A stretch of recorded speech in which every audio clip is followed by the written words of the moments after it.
Alrighty, I just got access to Atomfall. Now, I'm gonna be real with you, the only thing I knew about this game is that it's filled with mutated zombie creatures.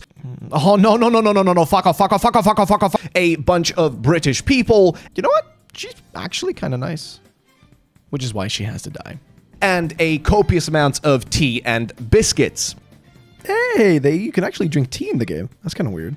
So, I decided to play through the game and set myself 24 hours to beat the entire game and see what the experience felt like, and then share it with you. And a massive thank you to Rebellion for giving me early access to play the game, because yes, they sponsored this video, allowing me to take a look at the game early on and give my honest opinions on how I feel about it. So for those of you like myself who didn't actually know anything about Atomfall, it's basically a brand new single-player first-person action survival game developed by Rebellion, which are the studio behind Sniper Elite, as well as Zombie Army, which in itself are molto bene games. And of course, the game is launching on March 27th, 2025 of this year on every single platform. Atomfall itself as a game is set in the 1960s in a fictional version of Great Britain, where the real-life Windscale disaster took place at a nuclear plant. And we get to see what the quarantine looks like when the army comes in, and we get to explore and interact with all sorts of people while stuck in this place. And honestly, that's the best part about the game. You are open and free to go explore and do whatever you want,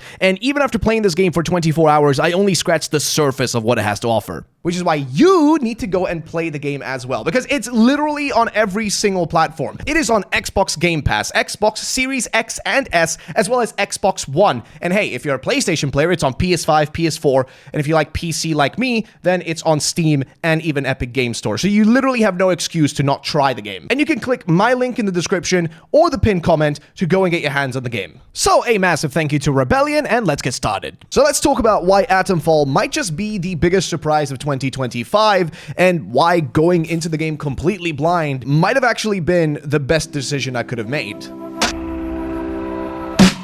I'm a selfish kind of person with a soul trying to fly, with a soul that just won't die. Defying laws of Mother Nature, help me see beyond the line.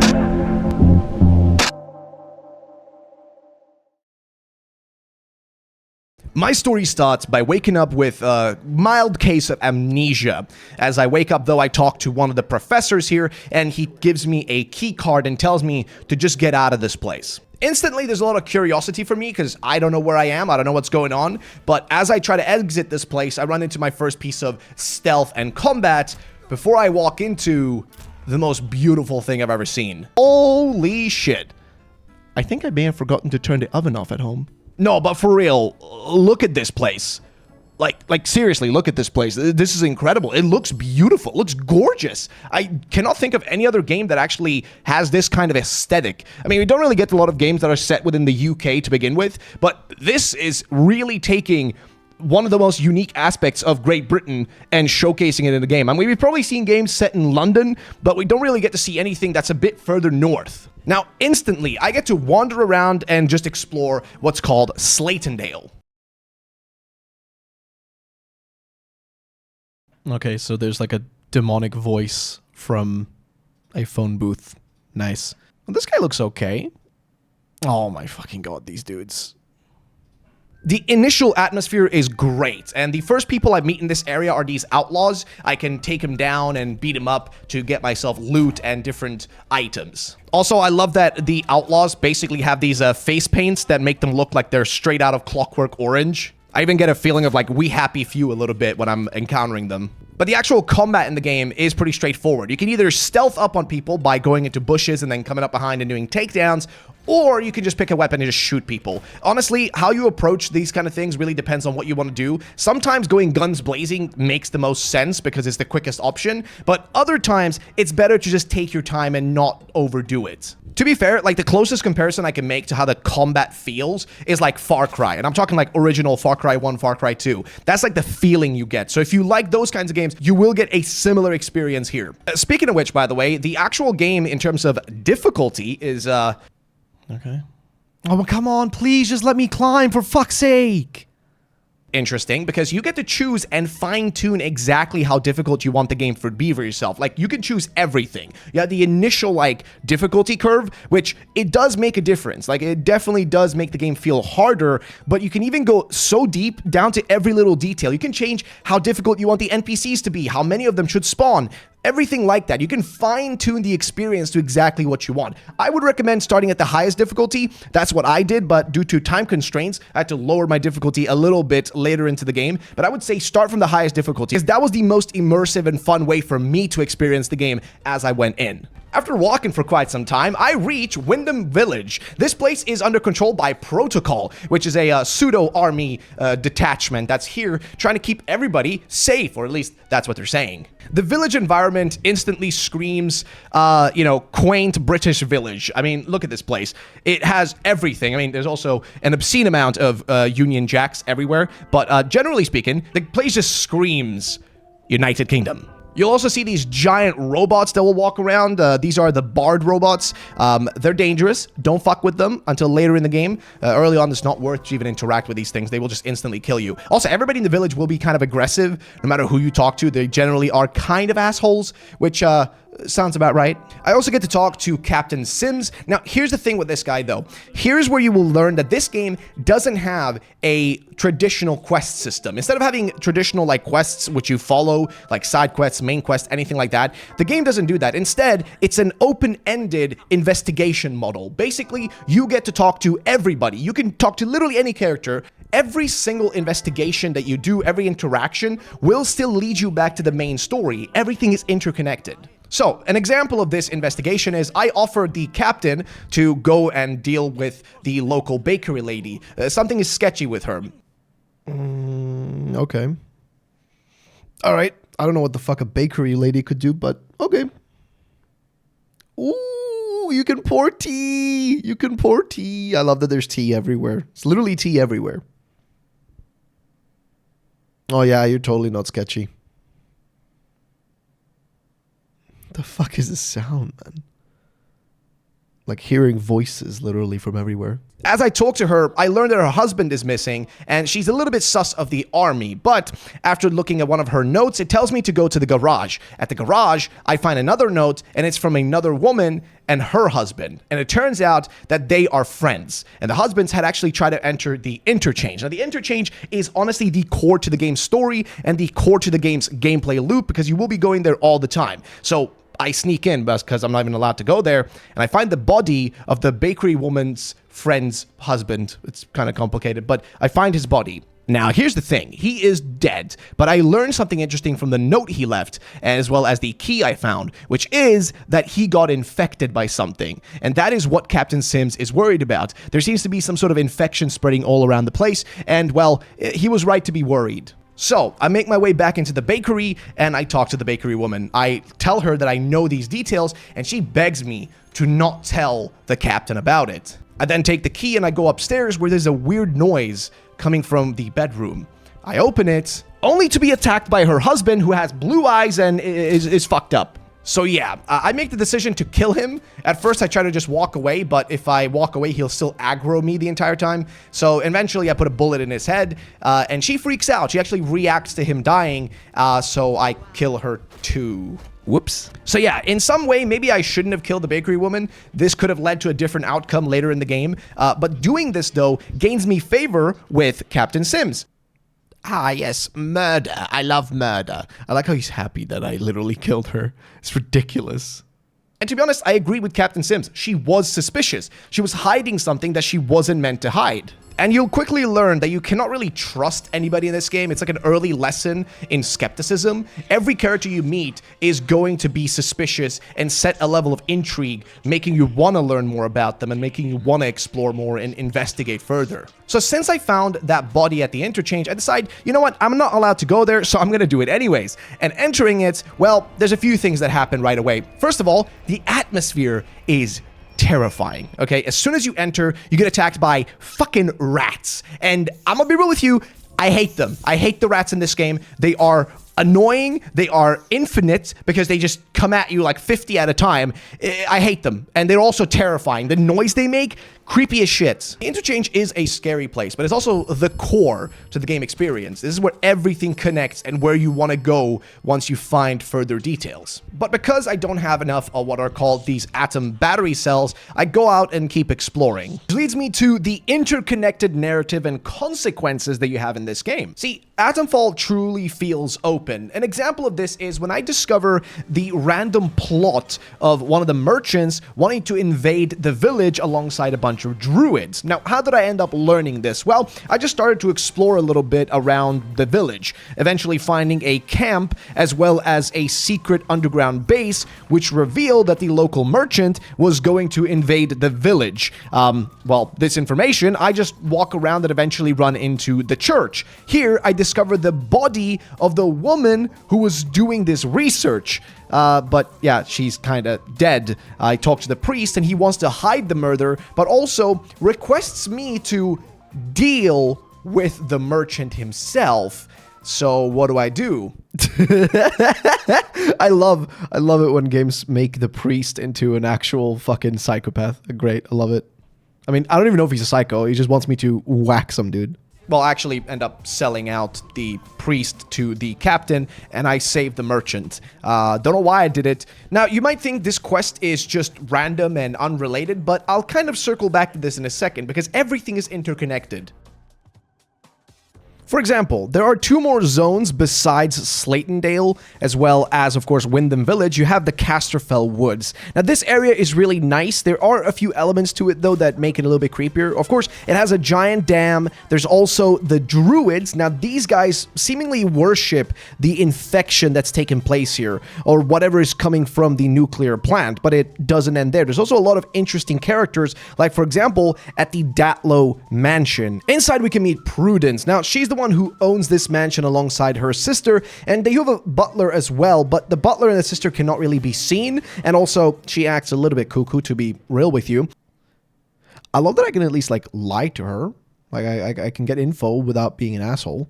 So I decide to look for her butler in exchange for really nothing, to be fair. Eventually I do find him, and well, yeah, he's a little bit dead, to say the least. So what I learned from this note, though, is that her sister seemingly was sick, and he went out here to look for something, and in the process, he ended up getting killed. So when I go back to her, I genuinely feel sad. I mean, not when she decides to tell me that I'm now her butler. All these years, and he just goes off like that. I see.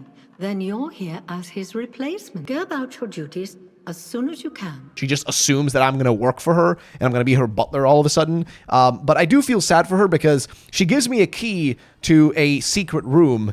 And once I enter this place, I find the remains and skeleton of her sister. And she specifically hid herself away inside of here so that she wouldn't infect her, which is really sad. There's also some nice loot and weapons and stuff, but it's still sad. And in conclusion, what I end up doing is, because I felt sad for her, which is why she has to die, I ended up shooting her in the head. Yeah, I just kind of, I just kind of killed her. I mean, hey, a little bit of murder has never hurt anyone, let's be honest. Now, why do I mention these side missions? Well, because they're not actually side quests. They are always connected and affect future events of the main story. And honestly, it's one of the highlights of the game, is the storytelling as one of the main core strengths of Atomfall, because the storytelling is told to you throughout your interactions with people. You could go guns blazing in with everything and take everybody out and just make it into the Interchange that way, but it's going to be a little bit rougher and you're going to die. So the better way is communicate with different people, find your own way. And a prime example of consequences is, remember the pastor that I sold out?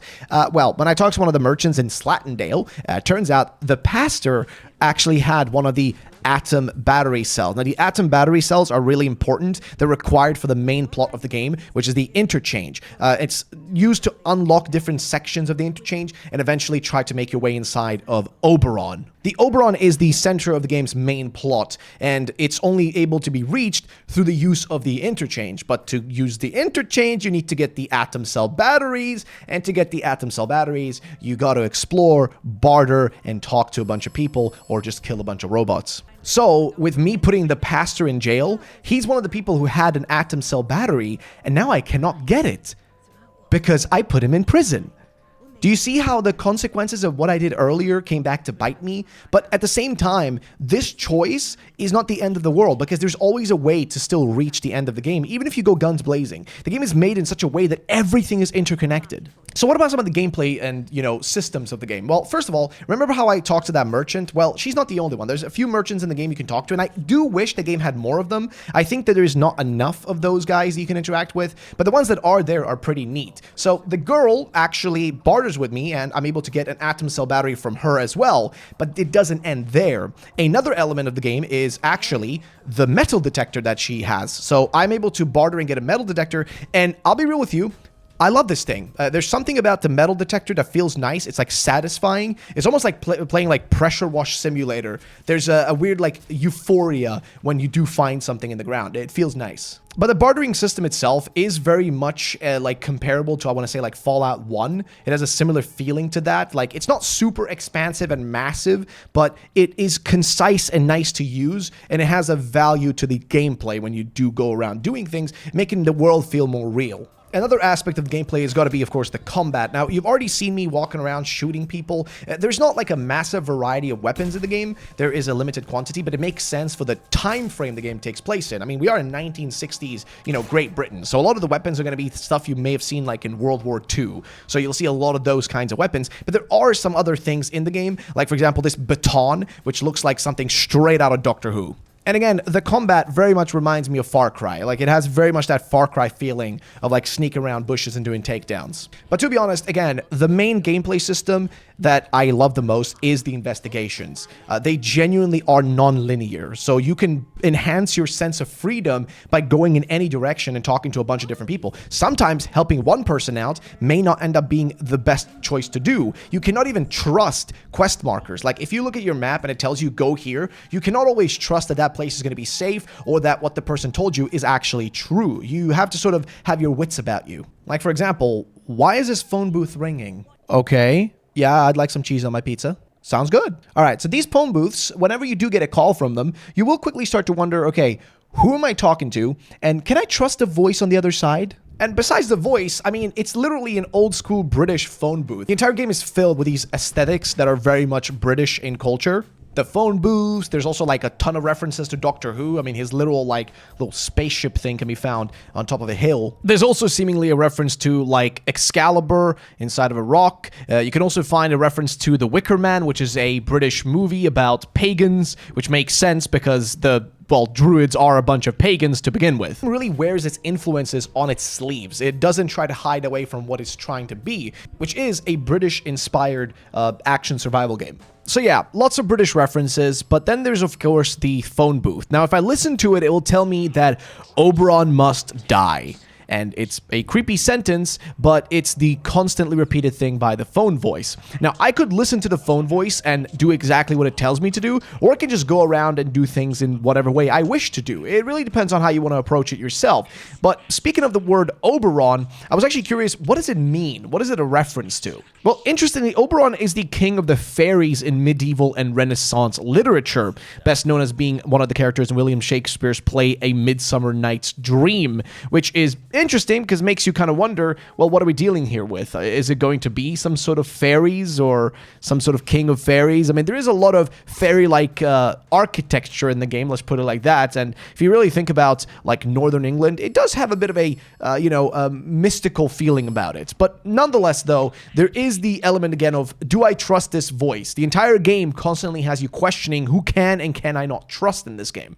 A good example of a person I cannot trust is when I decide to go and explore the other side of the map. Now, I've been given permission for being a good boy by Captain Sims to enter their military base. On my way there, I do meet all sorts of characters, do some bartering, and eventually reach the prison. Now, inside the prison, I can talk to Dr. Garrow. Now, the thing about her is she does give me a few beneficial things, like, for example, this new device. That this thing is a sort of radio that allows you to sort of change the interpolation on certain doors. It basically allows you to enter certain places. However, I met my worst enemy, a door, which I did not know how to get through. It took me about 40 minutes to figure out where to go after just running around the entire place. But when I finally figured it out, I got in. So I let Garrow out and she just ran away. Yeah.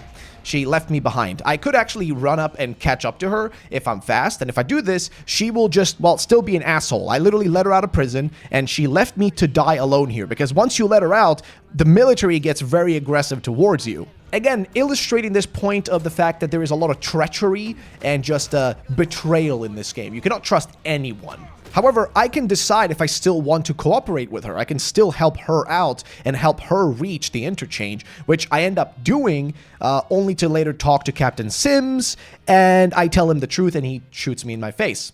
Okay. Oh, he's actually gonna shoot me. Dude, I thought, oh no. No. I thought I could get away with it. No, I'm just gonna restart.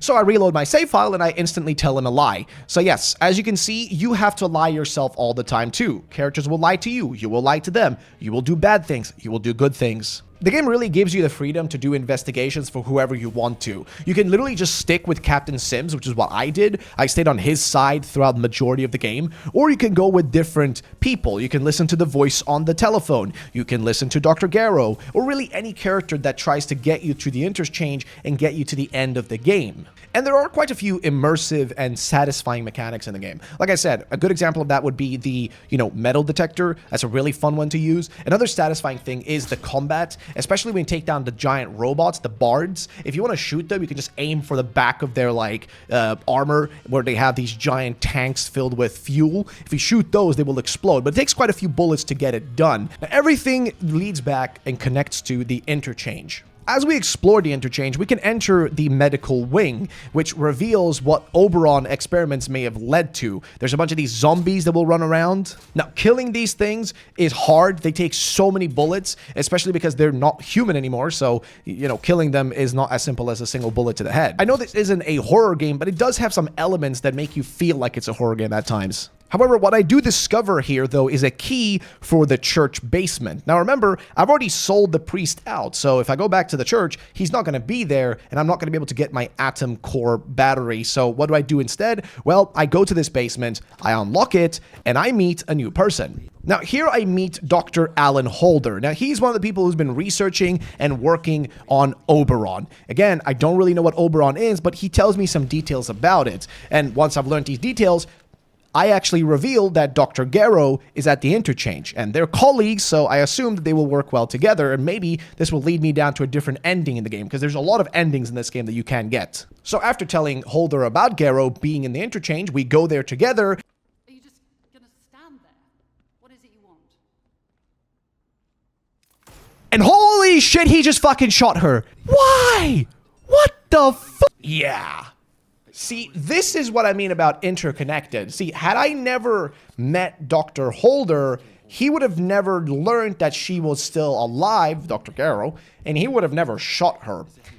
Notice how everything is connected? Everything leads back to the same thing, which is the interchange. Everybody wants to figure this part out. You can go into Oberon and do what the voice on the phone told you. You can do what, well, Dr. Holder over here requests you to do. Or you can do what Captain Sims asks you to do. There's so many options for how you conclude the game and what ending you get. It really depends on what your choice is. And I'll be honest, the investigations, the interactions with the NPCs, that is the highlight and best feature of this game. It is by far the most fun element of the game, without a doubt. But the endings basically can conclude in many different ways. I will tell you, one of my endings is literally just blowing up whatever is inside of Oberon and then getting the hell out of here. But I decide to get the hell out of here alongside Captain Sims, rather than going with what the voice told me to do or what Dr. Holder told me to do. And that's it. That's one of the best parts of the game, is the investigations, the communication with other characters. It is the best part of the game's experience.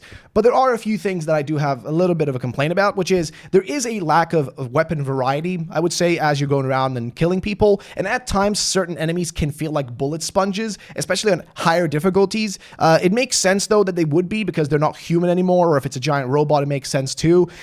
Because when you do shoot like regular people, like just regular dudes, like the druids, kids, they will die after like one shot to the head. But I wish there was a little bit more variety in weapons. Overall, though, I do think the combat is still fun. It feels like punchy when you do hit people. Like, in the end, though, this game basically mixes many elements of different games. I feel like you have a bit of Far Cry, a little bit of Fallout, and a little bit of Stalker, all kind of mixed together in a sort of unique game, which has its own identity. Like, the best part about the game is that my actions actually had genuine consequence. Like, there really was a sort of cause and effect to what I did. There is quite a lot of, like, player agency in the game.